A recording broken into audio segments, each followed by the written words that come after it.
ভাই সাব কি অভিজ্ঞতার শিকার হলাম ভাই এক্ষুনি।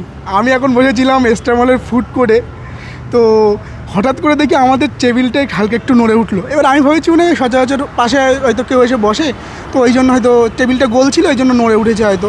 তো তারপর দেখি আবার টেবিল চেয়ারগুলো হালকা হালকা এভাবে দুলছে, বিল্ডিংটা হালকা দুলছে, অনুভব করছি মানে একটা দুলুনি যেটা ফিলিং হয় না, তো সেইরকম একটা ফিলিং হচ্ছে। আমি বলছি কী ব্যাপার, আমার পাশে তো কিছু এসে বসেনি, এবার কানে আমার হেডফোন, আমি তো বুঝতে পারিনি। মানে আমি দেখছি চারপাশে যে কেউ এসে বসেছে না, বসেনি কেউ, কিন্তু চেয়ারগুলো নড়ছে কেন, এরকম দুলুন দুলুনি ফিল হচ্ছে কেন। তারপর দেখি ভাই সবাই একে অপরের দিকে তাকিয়ে, ফুট করে 40-50 জন বসেছিলাম, সবাই একে অপরের দিকে তাকাচ্ছে। তারপর দেখি সবাই বলছে ভাই আটকুই হচ্ছে মনে হয়, ভাই নিচে নামো নিচে নামো। সবাই রানিং নিচে নামলো, আমি আর লিফটেও যাইনি, তাড়াতাড়ি করে সিঁড়ি দিয়ে রানিং নিচে নেমে এখন স্ট্যামলের বাইরে দাঁড়িয়ে আছি। তো তোমরা কি ফিল করতে পেরেছো? তোমাদের ওইখানে কীরকম কী অবস্থা ভাই? আমার তো পুরো একদম আজকে ফেটে চৌচির হয়ে গেছিলো।